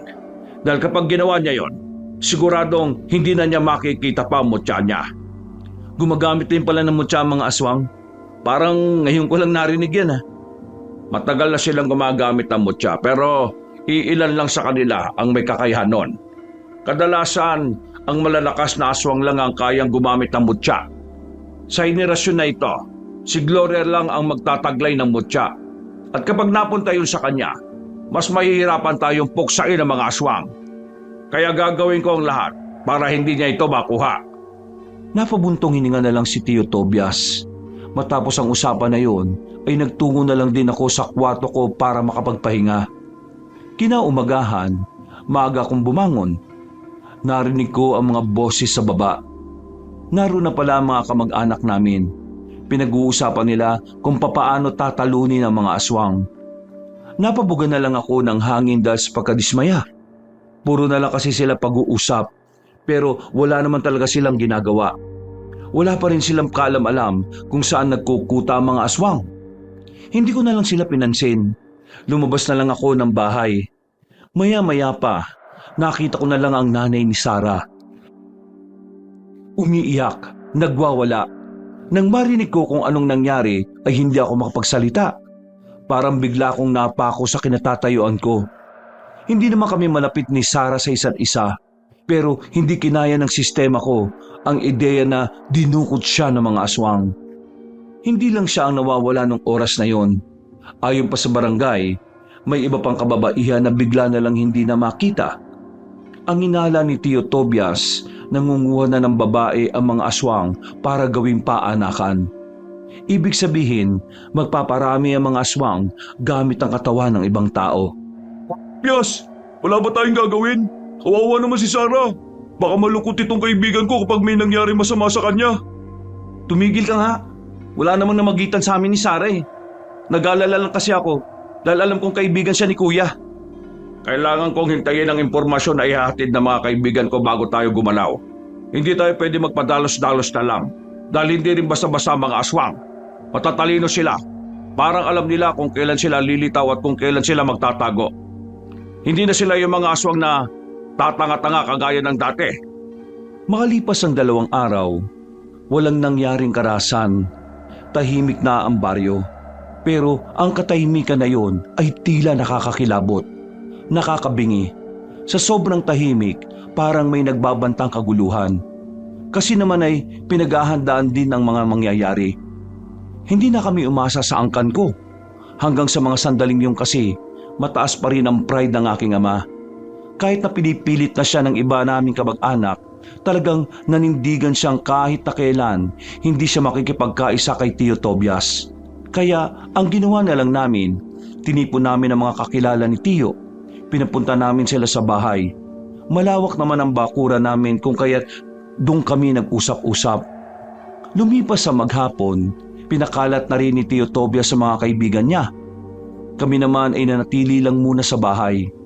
Habang nagpapalipas kami ng oras, nakita naming dumating naman sila ama. Kasama naman ito ang iba pa naming kamag-anak na kagaya namin, nakahanda na rin sila sa paparating na laban. Hindi nila kami kinausap, diretso lang sila sa loob. Wala na rin kaming pakialam dahil ang mas inaalala namin ay kung paano matatalo ang mga aswang. Sobrang taas talaga ng pride ng ama mo, no? Alam mo, tingin ko, hindi natutungkol sa alitan nila ni Mang Tobias eh. Tingin ko, dahil na yan sa'yo. Oh, bakit naman dahil sa akin? Wala naman akong ginagawa sa kanya. Eh baka kasi hindi matanggap ng pride niya na yung patpati niyang anak mas marami pang nagagawa sa kanya sa oras ng karahasan. May tawag dyan eh. Insekto? Insekto ang putik. Insecure yun. Oo, baka ganun nga. Pero ang gara naman. Bakit ba hindi na lang niya tanggapin na kaya mo na rin naman ang ginagawa nila? Pabayaan na lang natin sila. Masisipin na lang natin ang mga sarili natin. Hindi natin alam mamaya kung ano magiging resulta sakaling lumusob na mga aswang. Sigurado ba talaga na lulusob ang mga aswang mamayang gabi? Base sa mga sinyalis na nakikita nila Tio Tobias, may posibilidad na mamayang gabi o bukas ng gabi sila magpunta rito. Eh yung mutya, Yung nasa pangangalaga ni Mang Tobias. Ang sabi niya, hindi niya raw yun ibibigay kahit na anong mangyari. Napabuntong hininga na lang si Dondon. Ako naman ay napasandal na lamang din. Maya-maya pa, pinuntahan na lang namin si Tio Tobias sa loob na abalang naghahasa ng kanyang katana. Hinasa na lang din namin ang gagamitin naming sandata. Pagkatapos, hinanda na namin ang aming mga sarili dahil tuluyan ang kumagat ng kadiliman sa paligid. Iyo, anong balita? Kailangan na nating simulan. Roronda na tayo sa buong baryo. Nakatanggap ako ng impormasyon na may mga namataan sila mga aswang na papunta sa direksyon dito. Kaya maganda na kayo. Huwag kayong kakabahan, ha? Isipin nyo na lang kung bakit natin to gagawin. At kung ano man ang mangyayari sa magiging laban ngayon, tanggapin natin ng bukal sa kalooban. Bakit kung magsalita kayo para namang mawawala na kayo? Hindi natin alam kung ano mangyayari. Kaya dapat nakahanda rin ang kalooban natin. Ngumiti ng papilit si Tio Tobias, pero ang ngiti na yon ang nagdulot sa akin ng matinding kaba. Naisip ko pa lang na mapapahamak siya ay nanikip na kagad ang dibdib ko. Para bang hindi ko kakayanin kapag siya ang nawala. Si Tio Tobias lang ang kakampi ko sa pamamahay namin. Mula nang mawala ang nanay ko, siya na rin ang tumatayong magulang para sa akin. Hindi niya ako pinabayaan. Ginagawa niyang lahat ng makakaya niya para maramdaman kong hindi ako nag-iisa. Mga ilang sandali lang, lumabas na rin kami ng bahay para magronda. Nakakasabay pa namin sa paglalakad ang mga kamag-anak ko at ang kapatid ko pati si ama. Pero walang pansinan. Masama lang ang tingin sa akin ni Kuya Jano. Pagdating namin sa isang kanto, nagkaroon ng hindi pagkakaintindihan ng dalawang matanda. Kami ang tataak sa direksyon na yan, Tobias. Huwag kang makialam. Kami ang naunang nakarating dito. Sumunod lang kayo. Isa pa, wala namang napag-usapan na kayo ang tatahak dyan, ha? Bakit? Kung sakali makasalubong niyo ang mga aswang dyan, tingin niyo kakayanin niyo? Wala pa kayong 15 katao. Itong 12 katao na ito, lahat yan magagaling. Yung mga kasama mo, lahat ba magagaling? Yung anak mong ang si Jano, niligtas pa nga ni Ambit eh. Partida, baguhan lang si Ambit. Manahimik ka na nga, matanda ka. Namumuro ka na sa akin, ha? Kaya kung ako sa'yo, kami na ang tatahak ng daan na yan. Doon na kayo sa kabila. Hindi, kami ang tatahak dito. Atom naman, huwag ka na nga makipagtalo. Hindi naman ito tungkol sa ating dalawa eh. Tungkol ito sa ikaw ang huwag makipagtalo. Hindi ka naman bida-bida noon ah. Matagal ka ng retirado, Tobias. Kaya ipabaya mo na ito sa mga taong aktibo pa rin sa serbisyo. Sige, bahala ka sa buhay mo. Pumunta kayo dyan. Kapag meron nangyari masama sa inyo, huwag nyo kaming sisisihin. Hindi kami bata para gawin yon. Mga kasama, tara na!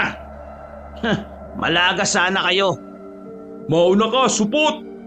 Hinayaan na lang namin sila na dumaan sa direksyon na dapat kami ang naroon. Kumaliwa na lang kami at napapailing. Nang nasa kagubatan na kami, wala pa rin kaming makitang mga aswang. Kahit bakas ay wala.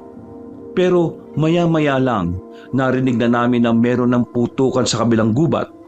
Malakas ang kutob namin na nagmula yun sa mga kaangkan ko na may daladalang baril. Mang Tobias, mukhang sila ang nakasalubong ng mga aswang ah. Mga kasama, babalik tayo. Tutulungan natin sila, bilis! Tumakbo kami pabalik, karipas malala, para kaming mauubusan ng lupa. Pagdating namin sa lugar, inabutan naming nakikipaglaban sila ama. At karamihan sa kanila nakahandusay na, sugatan, at marami na rin mga namatay na kamag-anak namin. Mga kasama, kalabanin ang mga aswang na yan! Patayin!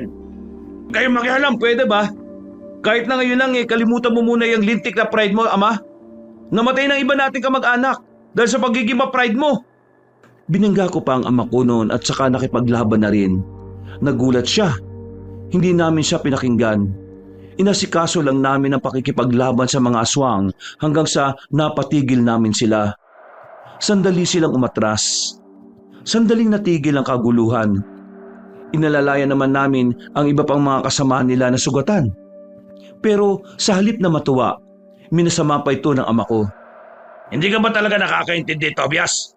Sinabi ko na sa iyong hindi kami makikipagtulungan. Wala ka ba talagang utak para makaintindi? Ikaw lang ang hindi nangangailangan ng tulong dahil ma-pride ka. Tingnan mo mga kaanak mo, mga patay na, mga sugatan. Tingin mo, hindi nila kailangan ng tulong. Itigil mo na yung pride mo, Atom. Wala kang mapapala dyan. Inilalagay mo lang sa panganib hindi lang ang buhay ng mga kadugo mo, pati na rin ang buhay ng mga taong umaasa sa inyo. Hindi ka ba nakukonsensya sa lahat ng nangyayari, Ama? Tingnan mo, oh, ang dami nang namatay dahil sa pansariling interes mo. Hindi ito tungkol sa iyo, Ama. Tungkol ito sa kaligtasan ng mga tao. Kung hindi mo kaya magpakumbaba para iligtas sila, isa lang ang ibig sabihin nito. Kahit na kailan, ang sarili mo lang ang mahalaga sa iyo at hindi ang mga taong kunwari ay pinoprotektahan mo. Hoy, Bayatot, manahimik ka nga. Kapal ng mukha mong ganyanin ng ama natin ha.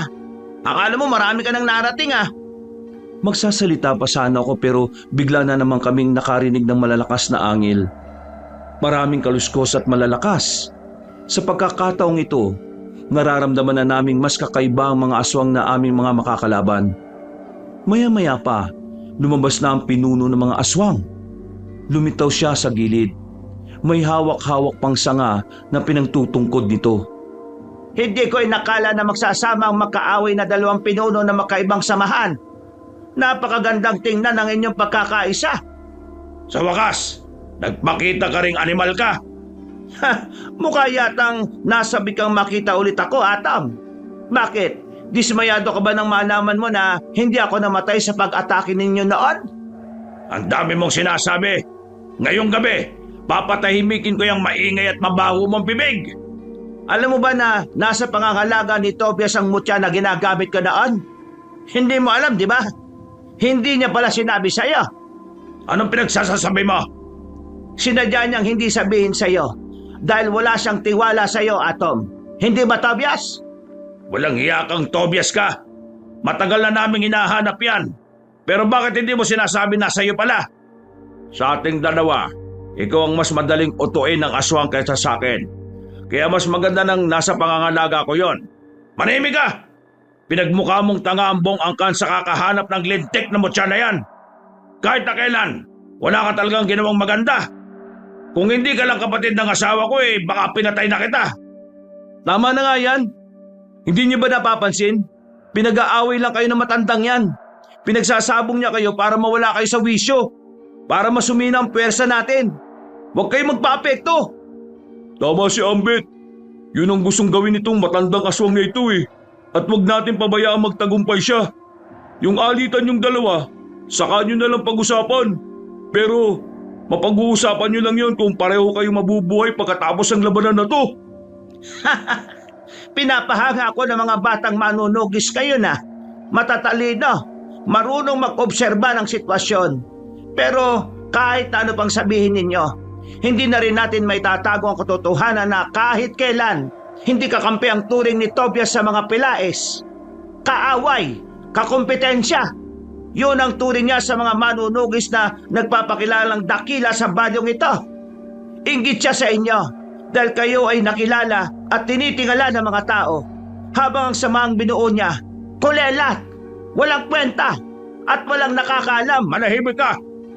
Wala akong pakialam kung sinong nakakakilala sa samahan na binuo ko.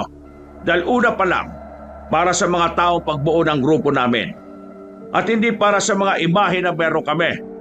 Hindi ako kagaya nitong si Atom na puro na lang imahe niya ang inaalala. Hindi ba kayo magsusuntukan muna? Kasi kung hindi, simulan na natin to. Total, hindi ko naman na mapapakinabangan ng mutya, hindi ba, Tobias? Kahit na anong mangyari, hindi mo na mahahawakan yon. Ngumiti lang sa amin ang matandang aswang. Maya-maya pa, sumenyas na rin si Gloria. Naglabasa ng mga aswang na mahahaba ang binti. Sa angil pa lang nila, malalaman na kaagad na hindi sila kagaya ng ibang aswang na nakalaban namin. Mga kasama, ihanda niyo mga sarili ninyo. Sa mga natitira pa na kayang lumaban, samahan niyo ako. Tatapusin natin ang laban na ito at tayo mag-uuwi ng tagumpay.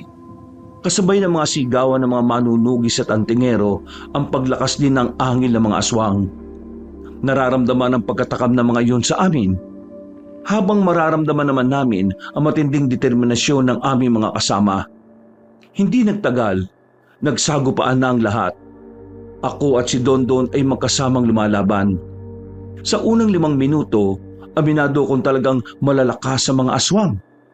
Natatamaan namin sila pero agad din naman silang nakakabawi. Pare, iba na to ah. Ang lalakas nila. Focus ka lang pare, huwag kang panghihinaan. Tingnan mo na lang ang mga kasama natin oh. Buong tapang silang lumalaban. Magkatalikuran kami ni Dondon noong mga sandaling yon. Maigpit ang hawak namin sa sandata. Maya-maya pa, meron namang lumitaw na aswang sa gilid. Munti ka nang mahagip si Dondon. Mabuti na lang ay nahila ko siya at nakayuko kami. Nang makakuha ng tamang pagkakataon, nasaksak ko ang aswang sa dibdib. Sa mga nagdaan pang minuto, unti-unti naming naubos sa mga aswang. Kitang-kita ang gulat sa mukha ni Gloria. Hindi niya inakala na nagkakaisa na pala kaming lahat nang hindi namin namamalayan. O ano, nasaan ang daldal mo ngayon Gloria? Nagdala-dala ka pa ng mga abubot mo pero mga mahihina rin pala. Kung inakala niyong tapos na, nagkakamali kayo. Nagsisimula pa lang tayo. May mga bagong aswang na dumating. Mas marami at sinamantala naman yun ni Gloria para umalis. Pero walang balak si Tio Tobias at si Ama na patakasin yon. Kaya agad naman nila itong sinundan. Sa pag-aalala ay sumunod na rin ako. Kasabay ko pang tumakbo si Kuya Jano pero wala kaming pakialam sa isa't isa. Nakarating kami sa malawak at tuyot na palayan. Tumigil ang matandang babae roon. Hindi pa man kami nakakapagsalita. Nakaramdam na kagad kami ng bahagyang pagkahilo. At tingin namin may ginagawang milagro ang aswang na yon. Gumagamit sila ng itim na salamangka, Ambet. Alam mo na ang gagawin mo. Sinugatan ko kagad ang palad ko para manatili akong nasa wisyo. Habang si Ama at si Kuya naman ay unti-unti nang napaluhod. Mabilis akong lumapit sa kanila. Sinugatan ko rin sila sa palad para makabalik sa katinoan. Pagtingin ko kay Tio Tobias ay tumilapo na siya. Nagbago na pala ang anyo ni Gloria. Naging mabangis na halimaw na ito. Pagkatayo pa lang ni Ama at Kuya Jano, kinalmot na sila ni Gloria. Kakaibang lakas niya kahit wala itong gamit na mutya. Tumingin siya sa akin dahil ako na ang isusunod niya.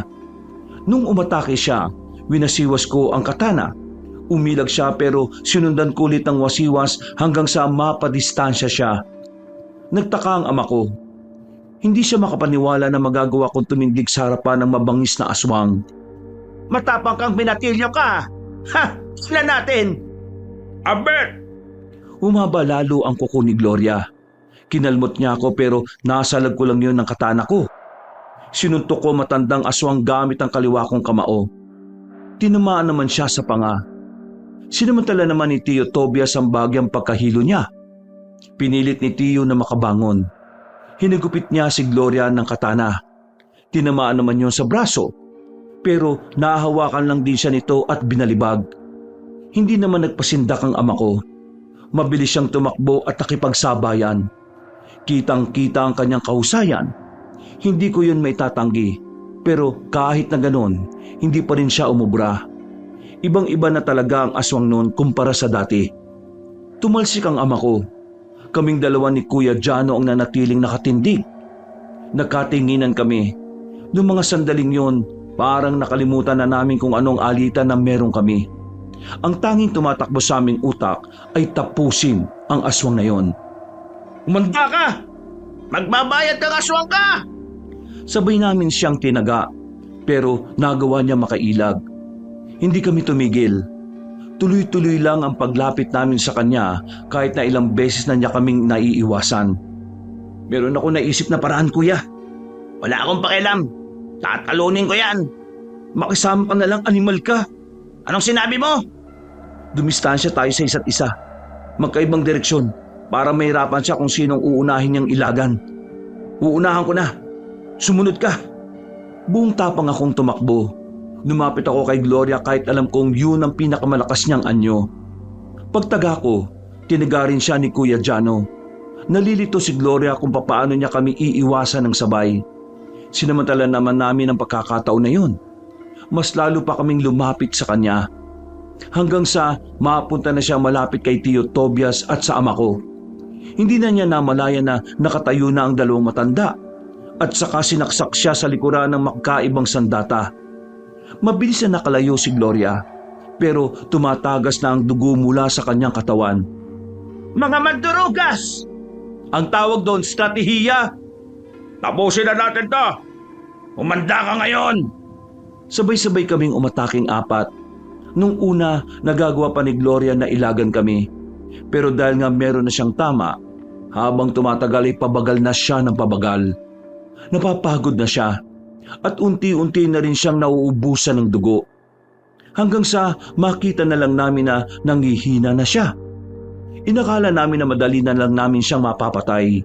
Pero binuhos na niya ang natitira niyang lakas. Muli siyang naging mabangis. Napatigil naman kami. Hindi namin inaasahan na meron pa pala siyang itinatago. Tumalon siya papunta sa ama ko. Mabilis ang ginawa ni Gloria kaya hindi na nakapaghanda si ama. Tumakbo naman ako ng mabilis at tinulak ang ama ko. Ako ang tinamaan ng kalmot ni Gloria. Tinamaan ako sa dibdib. Sa sobrang hapdi ng kalmot, parang namanhid ang katawan ko. Biglang nanlabo na ang mga mata ko. Akala ko nga noon ay mamamatay na ako. Nawalan ako ng malay. Nagising na lang ako na nasa loob na ako ng kwarto ko. Tapos na ang labanan.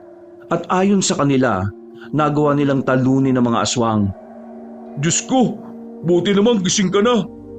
Inimatay ka nung nakaraang gabi habang nakikipaglaban tayo. Buti naitakbo ka kagad at nalinisan ang sugat mo. Nakaraang gabi? Ilang araw na ba akong walang malay? Magtatatlong araw na. Alam mo ba kung sinong naglinis ng sugat mo? Eh di ayan oh, yung kuya mong sweet. Ay! Tumigil nga. Bibigwas na kita dyan eh. Totoo bang nilinisan mo sugat ko? Narinig mo na nga, di ba? Maraming salamat, kuya. Sus! Lumapit sa akin si ama na kanina pa nakatayo sa gilid. Uutal-utal siya. Parang hindi niya alam ang kanyang sasabihin. Ambet, iniligtas mo ang buhay ko. Kung hindi dahil sa'yo, baka wala na ako sa harapan mo ngayon.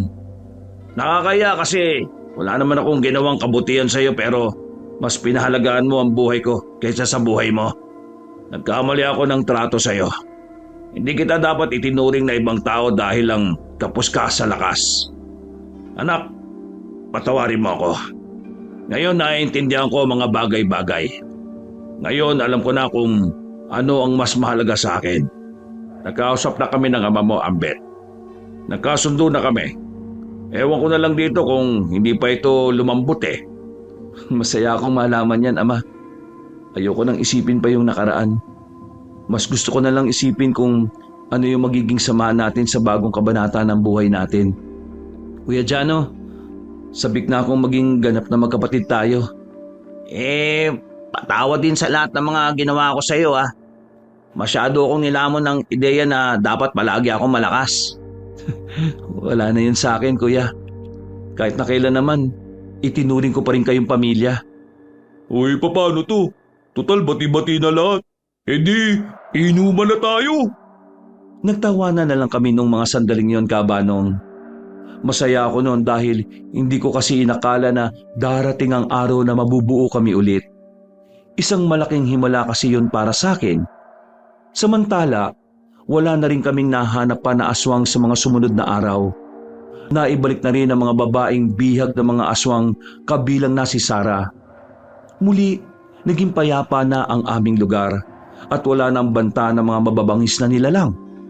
Ngunit masaya na akong nilalakbay ang buhay ko. Ngayon, masaya na akong nilalakbay ang buhay ko kasama ang pamilya ko. Kung ano man ang mga naranasan ko noon, magsisilbi itong gintong aral sa akin na hanggang ngayon, palagi ko pa rin nagagamit. Hanggang dito na lang po, Kabanong. Marami pong salamat sa lahat ng sumubaybay sa kwento ko hanggang dito sa dulo. Pinagpalang araw po at mabuhay tayong lahat. Wakas!